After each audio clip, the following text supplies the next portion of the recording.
Bom, então nós estamos aqui falando de medidas de software, métricas, né? E a gente chegou a falar de métricas de tamanho, né? Falar de quantidade de linhas de código, e agora a gente vai falar de uma métrica muito usada, né, em toda a indústria, principalmente na indústria que presta serviços, né, especialmente na que presta serviços para o governo, né, que é a análise de pontos de função, porque o governo brasileiro paga por ponto de função entregue.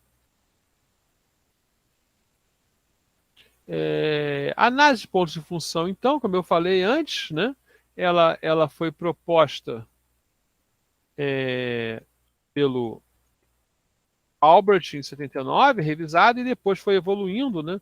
Os números não evoluíram, mas as formas de medir o que contar, o que não contar, foram sendo refinados, melhor que evoluindo ao longo do tempo, né? Então hoje é uma medida bastante padronizada na indústria, apesar do que as contagens não darem sempre a mesma coisa, ela tem seus defeitos também, certo?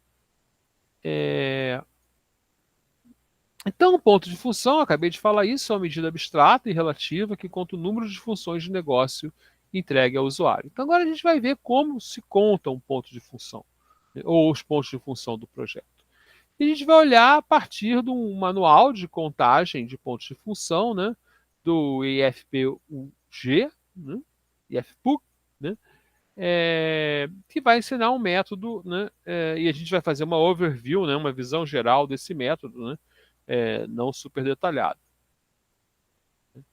Então, vantagem reconhecida, né? Permite avaliar com segurança e precisão, aproximadamente com uma margem de 10% de erro para sistemas existentes e de 15 a 25% para sistemas planejados, né?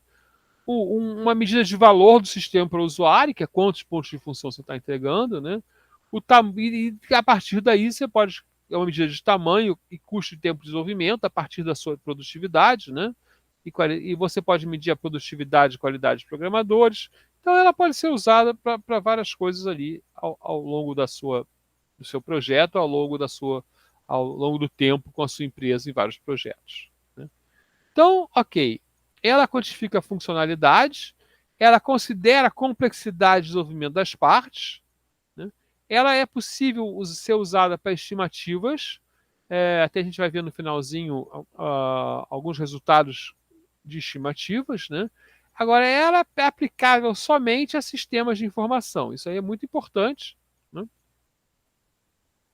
Se você tem um sistema de IoT, um sistema de um firewall, por exemplo, eu não consigo fazer, né, a implementação do sistema de inteligência artificial, né, nada que o algoritmo seja muito pesado, né, eu posso fazer com pontos de função, porque ele não olha para o algoritmo, ele olha para a parte, basicamente, para a parte transacional do sistema de informação. Tá? Então, a visão geral é o seguinte: olha, eu tenho, né, um sistema, ele custa basicamente, né, um esforço de trabalhar com os arquivos lógicos internos dele, certo? Um esforço de trabalhar com os arquivos de interface externa,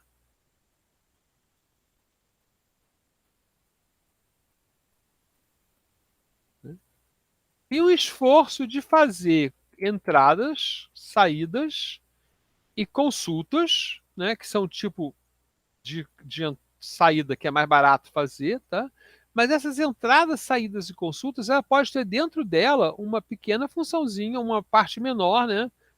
Por exemplo, na entrada de saída e na saída de entrada. Tá? Por exemplo, se eu confirmar que a minha entrada deu ok, não é uma saída, é parte da entrada. Né? E se eu tiver que selecionar que item, né, a buscar um cliente na minha base de clientes, né?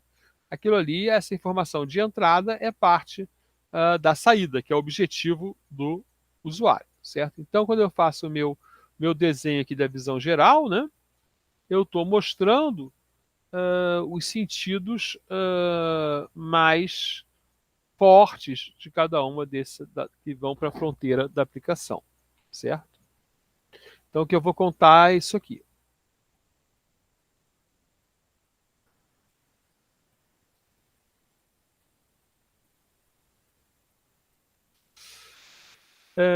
Então, essa contagem, ela se dá de uma forma específica. Isso aqui é um diagrama UML, né?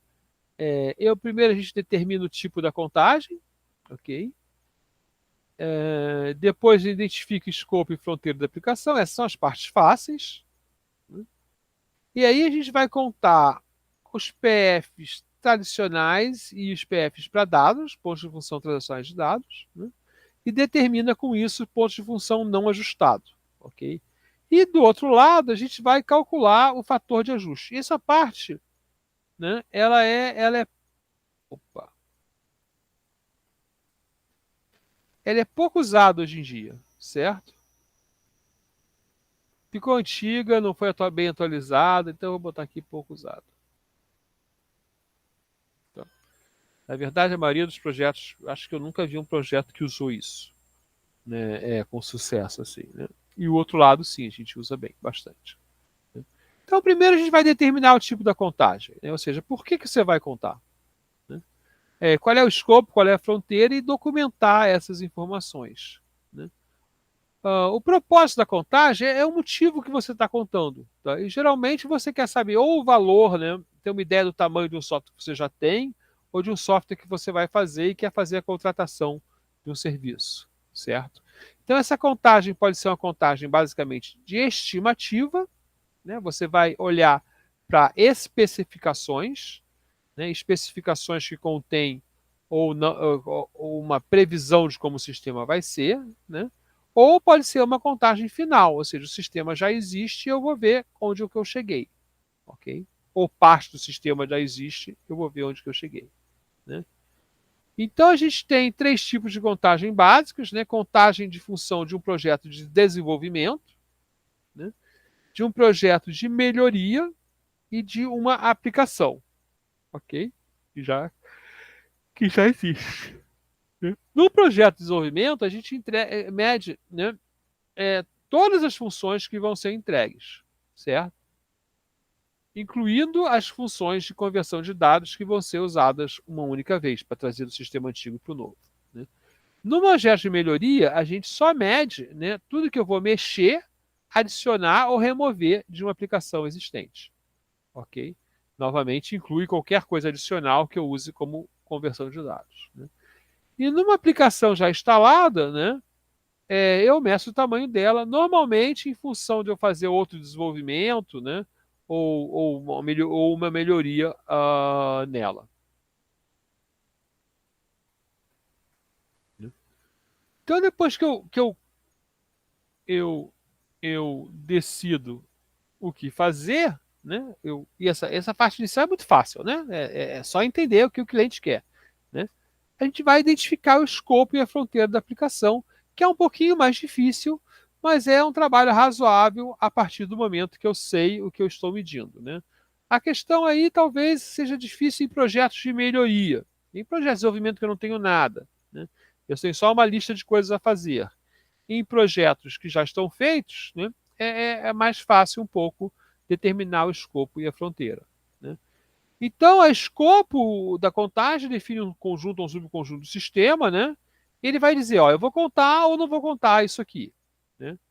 Então, no desenvolvimento eu incluo tudo, né? Na melhoria apenas alterado, inclusive eliminado. Né? É interessante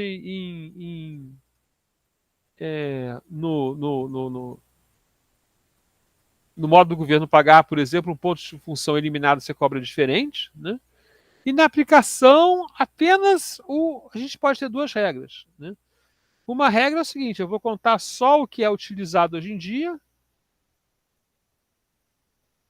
E outra regra é contar tudo que existe. Eu posso até contar os dois e falar: olha só, eu tenho 200 pontos de função, né, mas eu uso 175 usados e 25 abandonados. Né?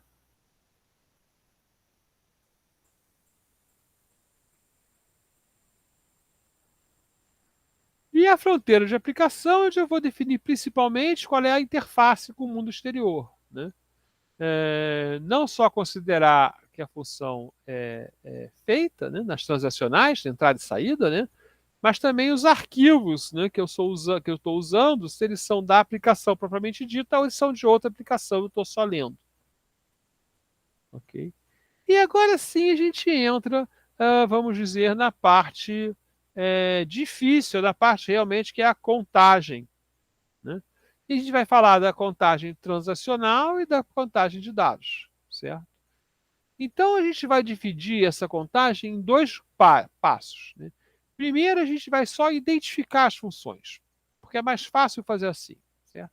Depois a gente vai avaliar a complexidade de cada função.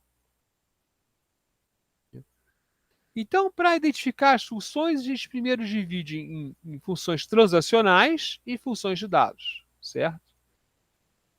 As funções de negócio, elas vai encontrar onde? Oh, num documento, no código, né? Na maneira de usar, né? De várias maneiras. Tá? O importante é o seguinte, né? A gente não vai contar nada, certo? Necessário por causa da tecnologia. Só é cobrado o que o usuário entende, ou como o usuário entende, tá? Como o usuário percebe a função. Ou seja, se você separou um arquivo em 20, né, tabelas, mas o usuário vê aquilo como uma coisa por causa de otimizar a tecnologia, fazer mais rápido o sistema, né, o usuário vai ver de uma vez uma coisa só. Porém, se o usuário consultar de duas formas, ele está vendo de duas formas, então você deve contar duas vezes. Tá? Então, para uma função ser contada, ela tem que primeiro beneficiar claramente o usuário, ser aprovada pelo usuário e influenciar o projeto de alguma maneira. Né? E agora a gente vai escolher uma ordem de contagem. Essa ordem de contagem ela depende do tipo de projeto que você está fazendo. Tá? Em um sistema novo, então, ou seja, que a gente não tem nada, a gente deve contar saída, consulta, entrada, arquivo e interface. Por quê? Porque certamente a especificação das saídas ela é melhor que o resto. Né? E as interfaces com os outros sistemas deve ser o que está pior especificado. Né? No sistema já existente, então é mais fácil encontrar rapidamente os nossos arquivos e interface. Né?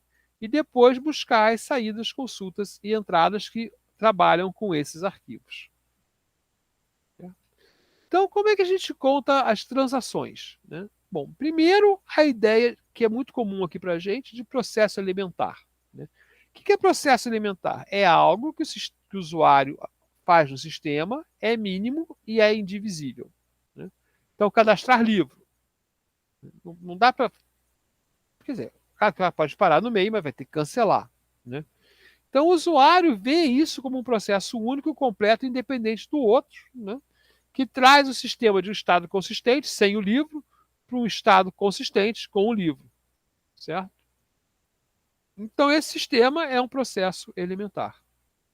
Né? E as nossas funções transacionais são a saída, a consulta e a entrada. Só voltando aqui para nossa ordem, né? A gente sempre conta saída, consulta e entrada.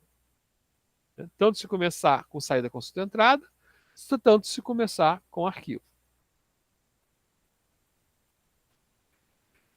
Né? Então, o que é uma saída externa? Bom, a saída é uma coisa que o sistema apresenta para o usuário. É fácil de entender. Né? Relatórios, tela, mensagem de erros, como um todo, né? E não nas suas partes individuais.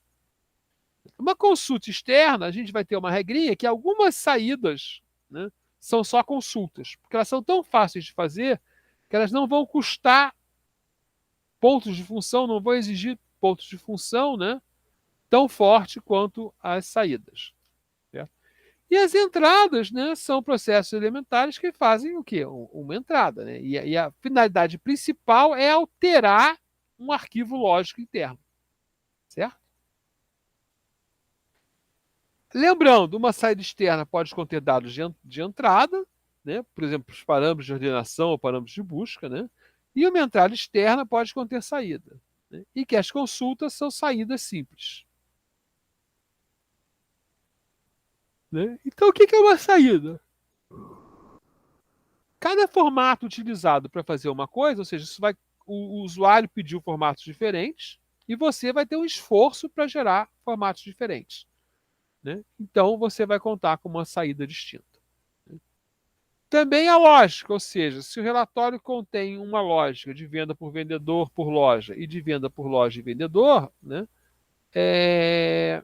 e eu preciso de dois procedimentos lógicos para calcular isso, né, é uma saída diferente. Porém, a gente não conta como uma saída diferente as linhas de sumário total de um relatório. Tá? Lembrando que uma saída externa pode ter uma parte de entrada para eu selecionar os registros, né? E a gente não conta a parte, já está considerada na entrada da saída. Certo? Uma consulta são saídas simplificadas, daqui a pouco a gente vai ver uma regrinha. Tá? E as entradas, bom, é o inverso da saída. Né? E aí a gente vai contar tanto adição, quanto modificação, quanto apagar. Né? Então, se uma tela permite essas três funções, são contadas três entradas. Ok? Porque ela exige processamentos diferentes, esforços diferentes de desenvolvimento. Né? E o comando simples de execução já é uma entrada. Então, qual é a intenção primária? Primeiro, é ver de quantas maneiras você pode alterar um arquivo do sistema. Tá? Se é uma maneira diferente de alterar um arquivo ou um conjunto de arquivos, né? Então ele é uma entrada. Né? Consulta e saída, maneiras diferentes de apresentar informação ao usuário, que vão exigir lógicas diferentes. Né? Então a gente pode botar aqui, né? Que exigem processamento. Basicamente, eu estou dizendo, um sistema se divide entre as entradas e saídas, né, e entre os arquivos. É isso que eu estou dizendo. Isso que vai trazer o custo, vai trazer a medida de tamanho, desculpe, do sistema. Então, a gente tem aqui as funcionalidades admitidas que tem nessa tabela, certo? Então, se ele P é permitida, O é obrigatório e N é não permitida. Tá? E a gente tem aí entradas externas, saídas externas e consultas externas. Né? Uma saída, por exemplo, ela obrigatoriamente calcula alguma coisa, né? E uma consulta não calcula nada. Certo? Mas geralmente é uma listagem simples. Né?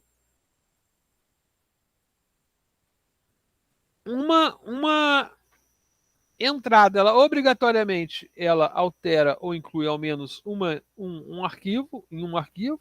Né? Uma consulta não faz nada. Eu tenho que checar se esse aqui está certo. Ele deve estar, mas... Né? Uma saída, por exemplo, cria dados derivados, uma consulta não cria dados derivados. Uma saída, aqui devia ser P também, vou ter que dar uma olhadinha, né? Altera o comportamento do sistema. Né? Ok, então, essa tabelinha aí, né? Ela é bastante importante. Né? Deixa eu pegar aqui o meu IFPUG aqui, pegar a tabela em inglês original. Faço isso depois da aula, né? E verifico ela. E agora eu vou contar as pontos de função para os dados. O que eu tenho que contar aqui? Os arquivos que eu gerencio e os arquivos que eu só uso, mas não gerencio. Ou melhor, o arquivo que o sistema gerencia, que a gente chama de arquivo lógico interno, e os arquivos de interface externo, que são aqueles que são gerenciados por outros e eu só consulto, basicamente, eu só uso. Né? Então, os arquivos lógicos internos são os que contêm os dados permanentes e relevantes para o usuário, né? E o sistema vai criar, alterar e apagar esses dados. Os arquivos de interface externa, né, contêm os dados relevantes para o usuário, né, guardados por outra aplicação, mas são usados por essa aplicação e outro sistema que mantém esses dados. Identificar é um pouco difícil, né, porque, desculpe, a gente tem que separar o que o usuário pensa do nosso modelo. Tá? E como a gente passou a usar bancos relacionais normalizados, né, a gente tem aí, né, uma dificuldade em fazer isso por causa da normalização, certo? Então a gente tem que ver o seguinte: se as entidades são sempre tratadas juntas, né, Então, elas são um único arquivo lógico. Isso é uma regra importante, certo?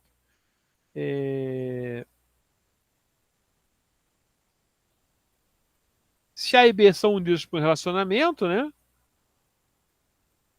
E B é importante para o negócio sem A, então são dois arquivos lógicos. Se D depende de A para o negócio, é um arquivo lógico só. Isso é uma regra para a gente para a tabela. Né? Então aqui a gente tem uma tabelinha semelhante àquela de como contar, né?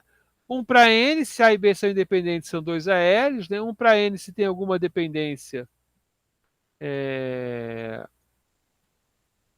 a gente pode considerar dois ALs, né? E aí esse parênteses aqui é como se fosse zero, né? Pode ser vazio. Né? Então, várias perguntas que a gente pode fazer para o cálculo das entidades, se elas viram ou não arquivos. Né? Basicamente, é isso que a gente quer num modelo, numa contagem previsão, né? De previsão. A gente quer ver se vai contar todas as entidades ou algumas entidades só. Né? Os arquivos. Jorge. Professor, essa contagem é sobre o modelo lógico da entidade de relacionamento, certo? Na verdade, é sobre o que você tem É sobre no o que eu... momento. Ok. Tá? Quer dizer, se só tem um modelo lógico, é um modelo lógico. Se já tem um modelo físico, é melhor olhar o modelo físico. Apesar do que no modelo físico talvez você tenha até mais dificuldade de contar. Tá? Mas é porque você não sabe, vamos dizer assim, se o modelo lógico para o físico houve alguma mudança. Tá? Esse é o Ok. problema da contagem. Né? Se Tá, você garantir, se você está num lugar que garante, olha, o meu modelo lógico é exatamente o que está no meu banco de dados, aí é mais fácil contar no modelo lógico. Tá? tá bom. Acho que é isso.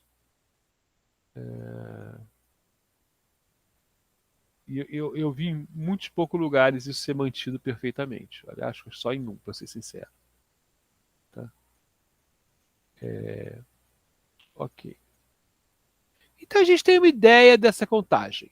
Tá? Essa que é importante agora. E quando eu estou falando contar, eu estou falando, falar, ó, isso aqui é um, isso aqui é outro, isso aqui é outro. Tá? O mais adequado agora é a gente pensar um pouquinho. Deixa eu ver se a gente pega aqui no nosso, nos nossos exemplos, né? Se a gente consegue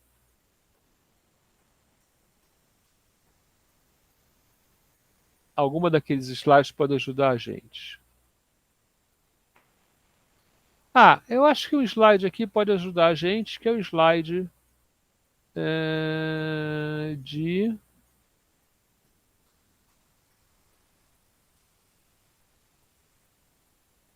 Acho que ele está sem título. Espinha de peixe aqui. Brainstorm. Pareto.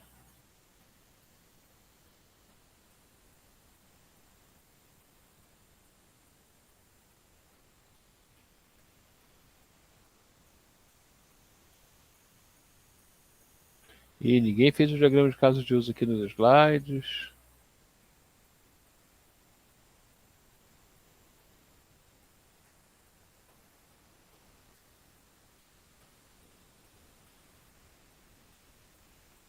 Não estou achando.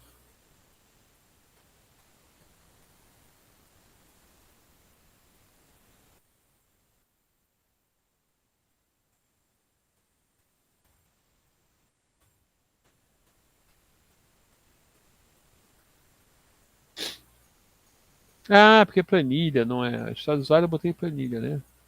Isso. Então vamos olhar aqui, ó. Vou olhar o meu, tá? Então aqui, ó, eu tenho as histórias do usuário, certo? E está num nível bastante bom para a gente descobrir se é um ponto de função. Né? Nesse caso aqui, então, eu vou fazer o sistema ainda, né? Então eu tenho que contar saídas, consultas e entradas, certo? Então eu vou botar aqui, ó, para mim eu vou botar aqui ponto de função. Não, vou botar aqui tipo de transação. Vamos ver os óbvios, tá? Vamos fazer o primeiro seguinte: vamos procurar, então, as saídas.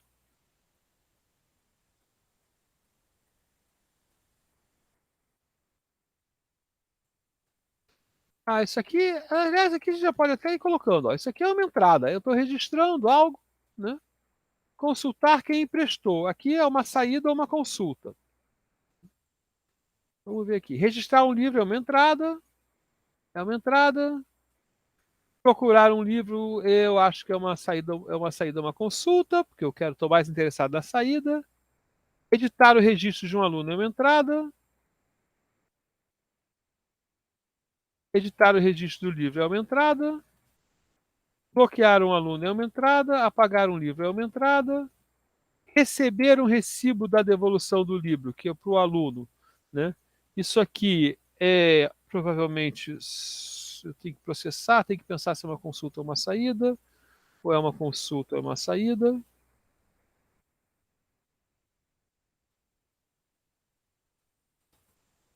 Né? Consultar quem emprestou um livro. Isso aqui é uma consulta. Consulta externa. Por quê? Né? Porque eu não estou fazendo nenhuma conta, nada, só vou buscar lá com um registro e voltar. É uma consulta. Listar os livros emprestados. Ah, uma listagem é uma consulta. Não tem nenhuma conta. Procurar um livro é uma consulta. Também não tem nenhuma conta, só me diz o livro, vê se está lá, volta, consulta. Solicitar a devolução do livro, isso aqui é uma entrada. Estou fazendo mal, estou dando uma ordem. Né? Tirar um retrato do aluno com o livro, é uma entrada. Fazer backup da base, ah, isso aqui é uma saída complexa. Né? É uma saída externa. Backup da base, consulta da base e tal. Receber um recibo da revolução do livro. Gente, isso aqui é uma saída que faz parte. Isso aqui não é nada. Tá? Porque isso aqui, ó,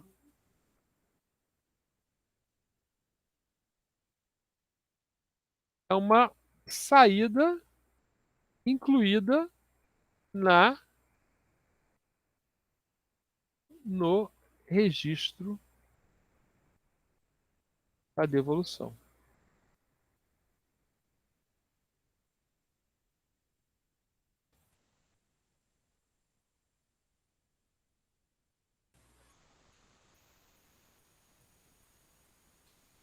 Certo? E aqui, né, eu posso fazer a minha contagem simples. Não, desculpa, a minha contagem é simples. É identificação, tá? É CE, SE. Count if.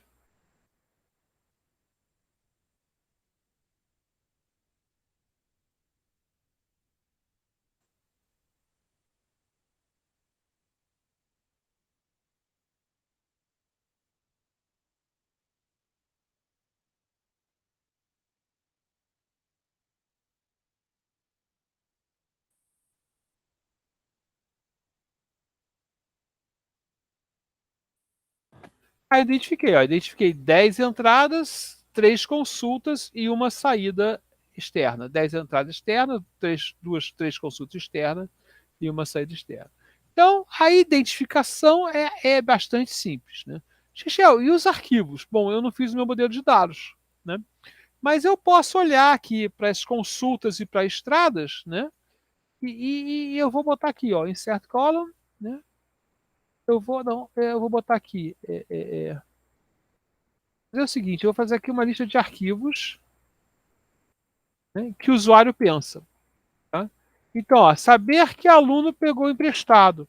Ah, eu tenho que olhar o arquivo, eu vou precisar de um arquivo de empréstimos, um arquivo de aluno e de um arquivo de livro. Registrar que um livro foi devolvido.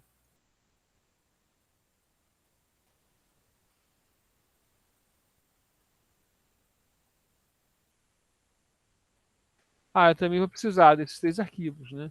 Consultar quem emprestou um livro. Listar os livros emprestados. Eu só preciso do empréstimos, mas eu não preciso do alunos.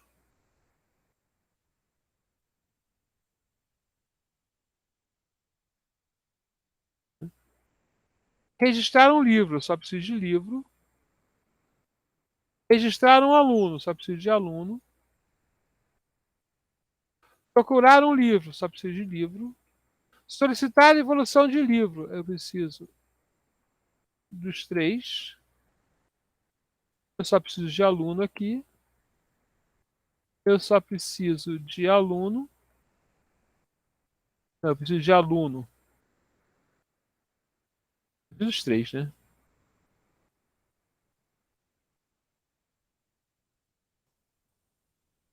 Fazer um backup da base. Bom, preciso de todas. Receber um recibo, eu só preciso. Acho que de empréstimos. Preciso de todas. Editar o registro de um livro, só preciso de livro.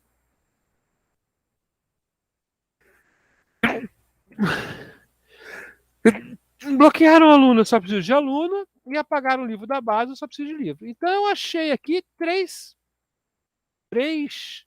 bancos de dados, né? Vamos botar aqui nossos dados.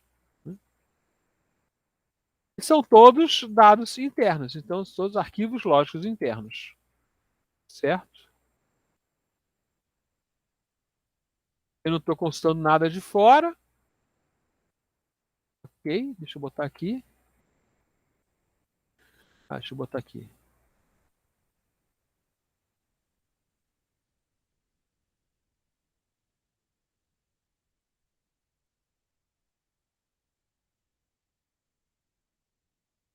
Aqui está errado. Desculpe. Estou olhando para cá. Desculpe. Né? Olhando para cá, para os arquivos. Deixa eu pegar esses arquivos e colocar aqui.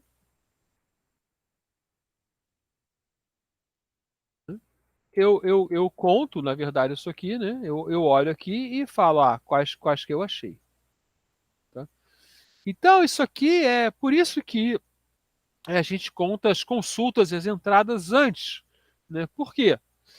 Porque eu posso simplesmente eu só tinha especificado as histórias do usuário, certo? Então aqui eu fui listando, né,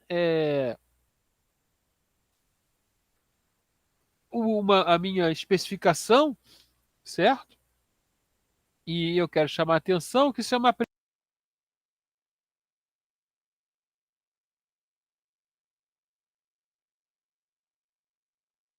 sendo uma previsão, né, eu estou prevendo aqui os arquivos, então eu tenho um certo erro, ok?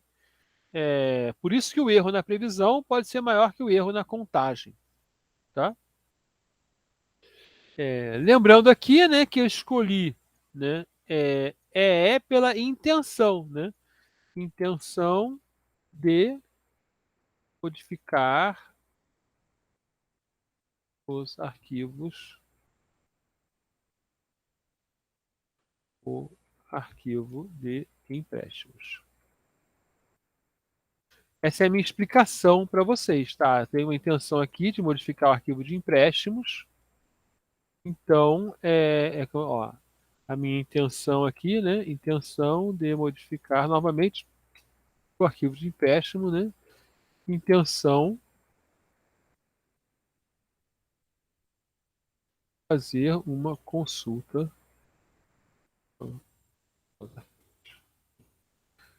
Então, eu tenho, olha a minha intenção, né? Que eu vou entrar lá e vejo que é uma ação única, né? Então, eu coloco aqui as minhas entradas e saídas.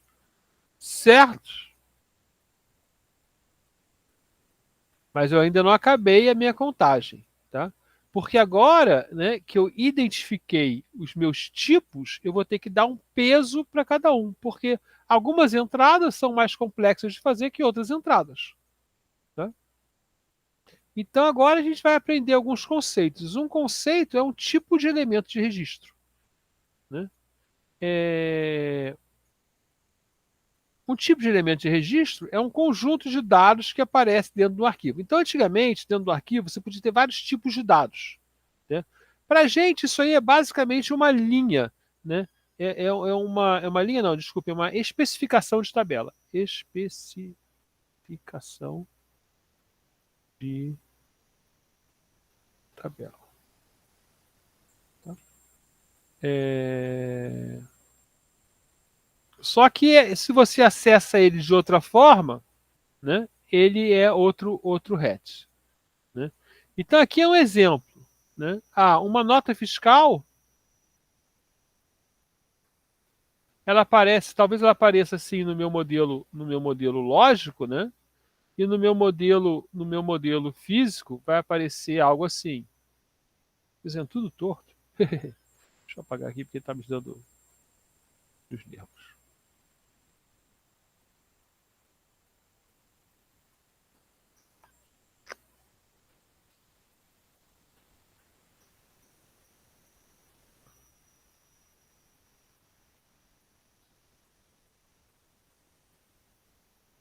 Cabeçalho de nota fiscal.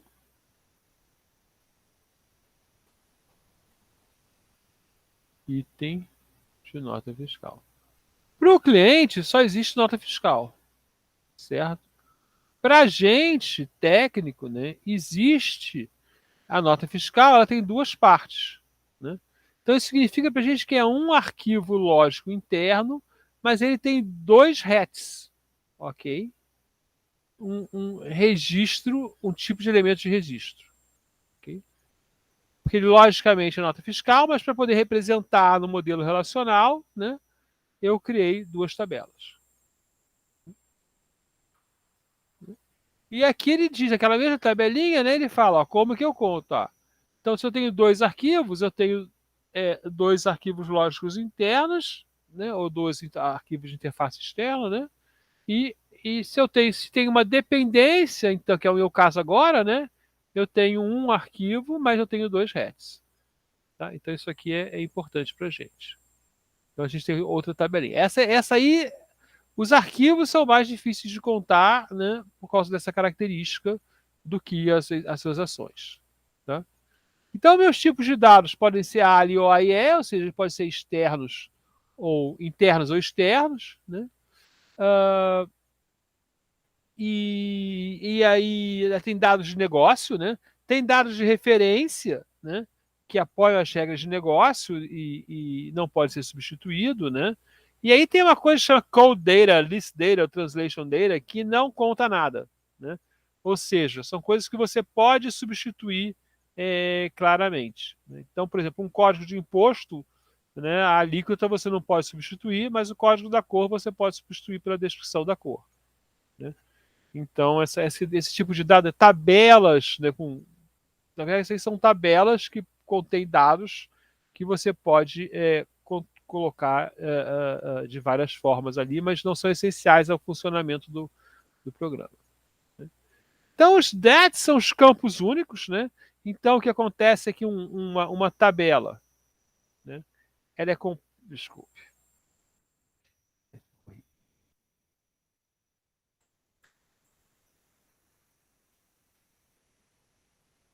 Uma tabela. Né? Ela é composta de campos, né? Esses são os DATs, né? E a gente tem campos de entrada de dados, mensagem de erro, né? Confirmação, desculpe, numa tela, né? Então, numa tela, desculpe, aqui eu fui no caminho errado aqui, né? Então, numa tela aqui que eu tenho, né? Tadadá, isso aqui, tadadá, isso aqui, tadadá, isso aqui. Né? Aí eu posso vir uma mensagem de erro. Né? Essas coisas são os DATs, né? São os campos que você usa. Tá? Em saídas aqui, ó, mensagem de erro também, em consultas, ok? E os cliques também. Olha só que interessante. Os cliques são DATs. Né? Quando você clica no botão lá, salvar. Isso aí, esse clique é um DAT. Né? E algumas maneiras de contar essas coisas. Tá? Então, o que a gente faz é o seguinte, ó. Um arquivo, a gente conta da seguinte maneira. A gente conta quantos campos eles têm, e quantos registros e relacionamento ele tem. Tá? Então, se eu peguei lá o meu arquivo nota fiscal, e eu estou contando só ele vai ter, sei lá, aqui tem os 20 campos, aqui tem os 5 campos, tá? Ele vai ter 2 heads, 20 itens, 25 itens. E vamos dizer que ele se relacione com vendas. Então vai ter um relacionamento, né? Vai cair aqui, né? 25 vai cair aqui. Então ele vai custar, ele vai valer 10 pontos de função. Certo? Esse aqui vai ter uma tabelinha para cada um daqueles itens. Interfaces, né? São arquivos de interface, né? Na verdade, interface são arquivos, tá, gente? É um problema do nome escolhido que não é muito bom. São arquivos de interface externa. Né? São geralmente coisas que você lê. Tá? E nas nossas saídas, né, a gente vê quantos campos tem também e quantos arquivos referenciam. Né? Então a gente tem aqui, por exemplo, vamos contar aqui nas nossas saídas, né, quantos campos tem, quantos arquivos referenciam. Mais fácil a gente contar aqui os arquivos rapidamente. 3, 3, 3, 2, 1, 1, 1, 3, 1, 3, 3, que são todos, 3, 1, 1, 1. Certo? Tá, daqui a pouco eu falo um arquivo de interface, eu dou um exemplo. Tá?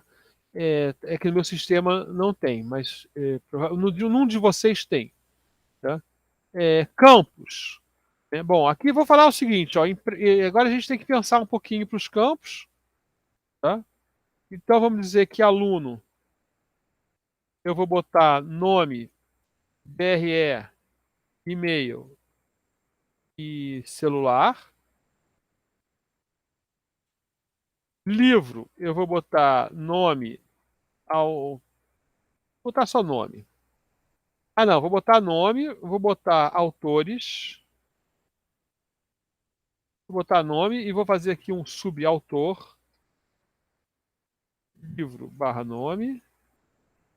Livro barra. Não, desculpa. Livro. Eu vou ter uma tabela livro e eu vou ter uma tabela livro barra autor. Tá? Eu vou ter nome aqui e eu vou ter um relacionamento para livro. E aqui eu vou ter nome, ano, editora. E empréstimo, eu vou ter um relacionamento para livro, um relacionamento para aluno, vou ter foto, vou ter data início, data fim. Tá? Então, ó, eu fiz esse aqui com 2 registros. Tá? Então vamos contar aqui. Agora a gente tem que botar aqui, né? Campos. Né? Nessa entrada aqui eu tenho que registrar tudo. Né? Quantos campos eu tenho então? Não, tem que registrar só o empréstimo. 1, 2, 3, 4, 5. Mas eu tenho que também dizer o nome do aluno e o nome do livro. Então eu vou dizer aqui 7. Tá? Aqui eu só preciso do empréstimo. Vou botar aqui. Deixa eu botar aqui 7 também. Na verdade é 6, porque um é a data que eu só vou usar o outro. Né? Consultar quem emprestou um livro. Eu preciso do nome do livro e vai sair o nome da pessoa. Certo? Então são 2 campos. Listar os livros emprestados. Eu preciso consultar o relatório do livro, a data de empréstimo, a data de que já foi emprestado e o nome do livro. São 4 campos. Bom, né, a gente tem aqui uma ideia de cada um. Tá? Registrar um livro. Registrar um livro são 5 campos, porque eu tenho que ter pelo menos um autor. Né? Autor repetido não importa. Mas os hatch dele são 2. Registrar um aluno. Não,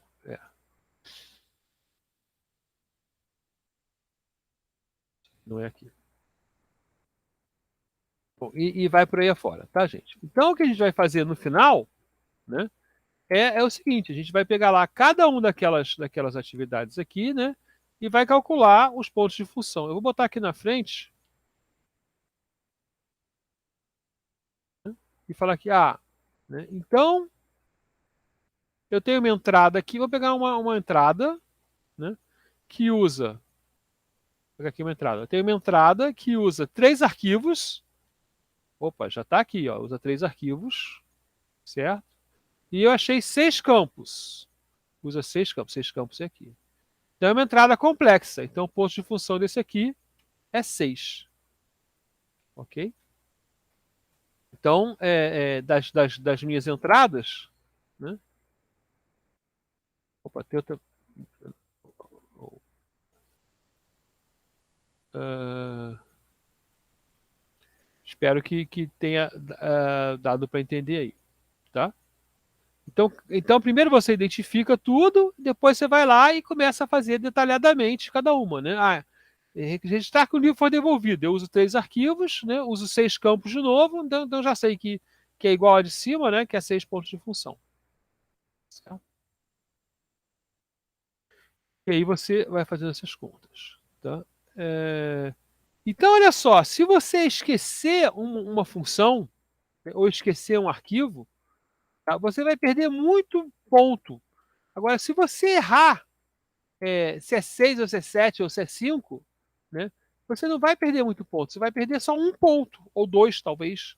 Tá? Então é muito importante é muito mais importante você achar as coisas do que você classificar as coisas de maneira certa. Tá?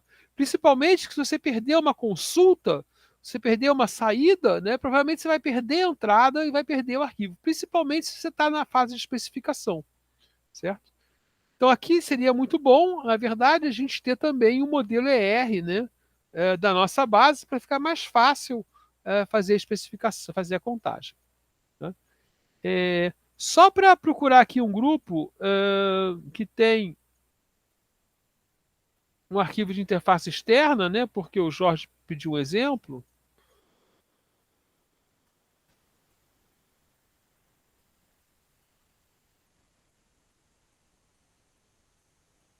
Aqui, por exemplo, né, no nosso sistema aqui que chama Estudamos, né, ele quer formar grupo de estudos, monitoria, tal. Ele poderia pegar, por exemplo, os alunos, né, do SIGA, né? Então ele iria, não pode na FRJ não pode, né? Mas poderia, vou consultar lá o nome do aluno para pegar o DRE dele.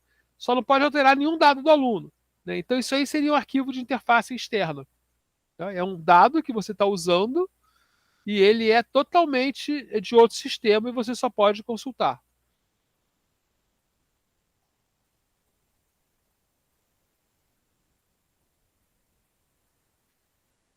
Esses aqui são.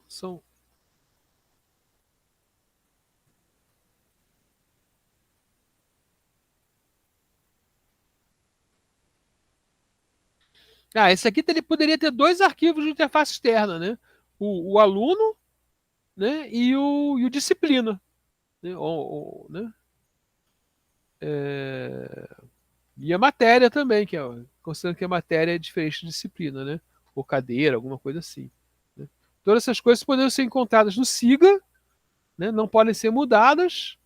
E aqui você só teria a avaliação como dados, arquivos lógicos internos, só a avaliação. Tá? Então acho que a gente tem um exemplo bom aqui nesse sistema. Bom, então a determinação dos pontos de função, né? Você vai chegar aqui, tem essa tabelinha final, onde você vai agregar os seus dados, né? Sim, é que você pode aqui, em vez de escrever 6, né? Você pode, em alguns sistemas é assim, né? Você, em vez de escrever 6 aqui, né? Você escreve aqui, você escreve complexo.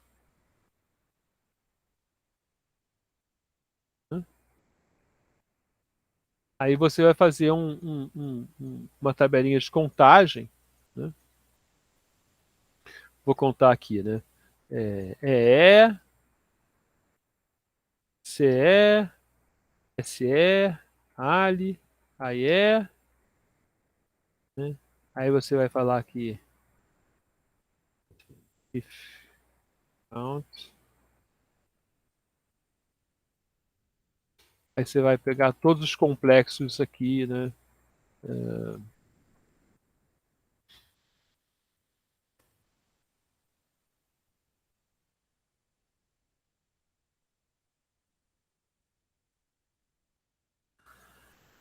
Deixa eu botar aqui, né? Simples, médio, complexo.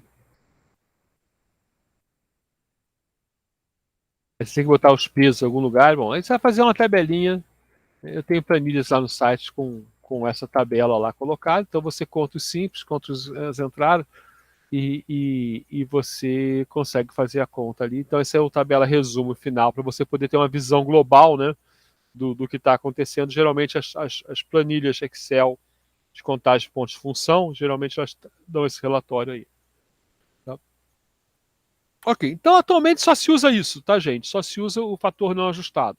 Né? O ajuste o que é? São 14 perguntas que foram fatores que influenciavam ao esforço necessário. Tá? Então, essas 14 perguntas, você pergunta sobre um item e diz qual é a influência daquilo. Né? E as perguntas são essas aqui, por exemplo. Né? Aplicação em batch ou computador isolado? Quantas facilidades de comunicação existem para facilitar a transferência ou troca de informação com a aplicação do sistema? Essa é uma pergunta. Né? Só que como mudou muito a tecnologia, né, gente, essas perguntas não são mais usadas. Tá? Geralmente as pessoas só calculam o valor básico. Tá? Então aqui tem a lista de perguntas. Isso, agora melhorou. Isso. Melhorou. Isso aqui, né? E vai dar um número, né? E tem uma fórmula para aplicar, que é essa aqui. Tá? Então isso aqui hoje não é mais feito, né? Geralmente só calcula o ponto de função básico. Né? E aí você tem que pegar o esforço. Tá? Então o esforço depende da empresa, e aí tem dados coletados assim, de quantas linhas de código, né, você gera por ponto de você precisa para um ponto de função, né? E depois você tem quantas linhas de código uma pessoa produz, por exemplo. Tá? Tem tabelas também de pontos de função para a produção de pessoas. Tá? Contagens simplificadas. Né?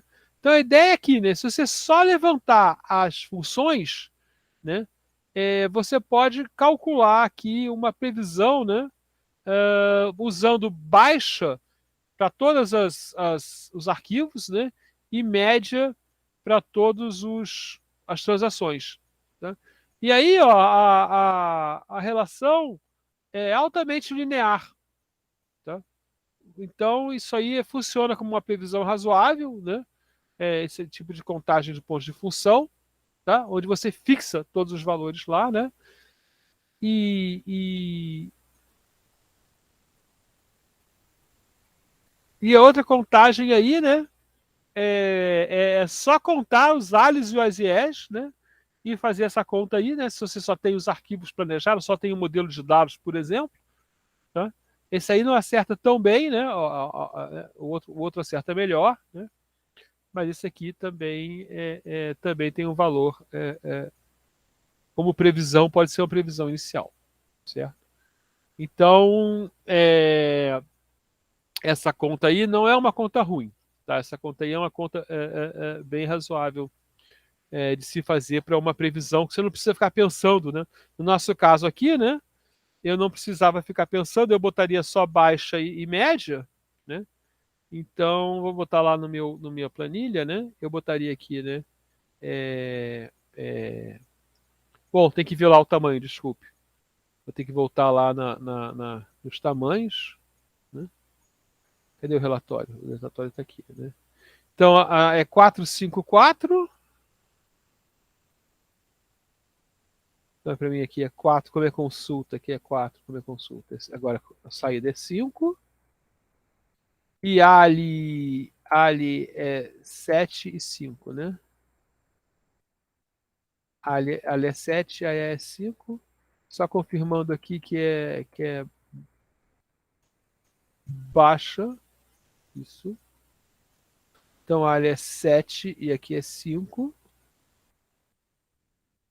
Né? Então eu ponto aqui, ó, Nesma igual. Vou botar aqui Nesma 2.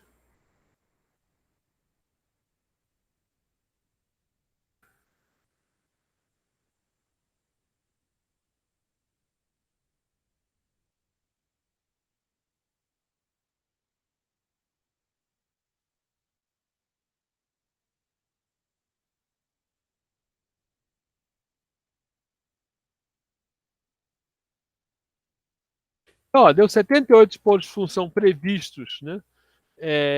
Com simplificação, né?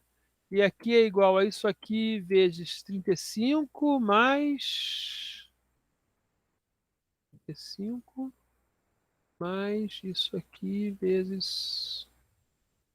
Agora eu esqueci. 15.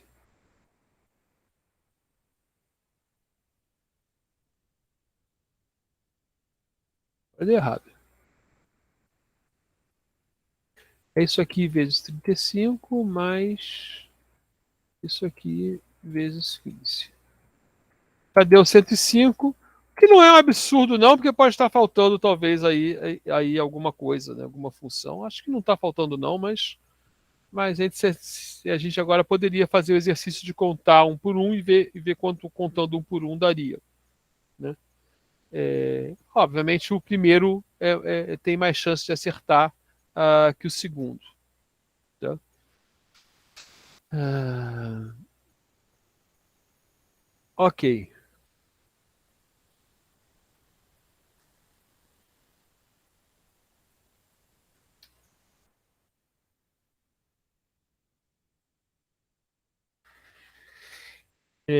Então aí a gente tem uma contagem aí feita, né?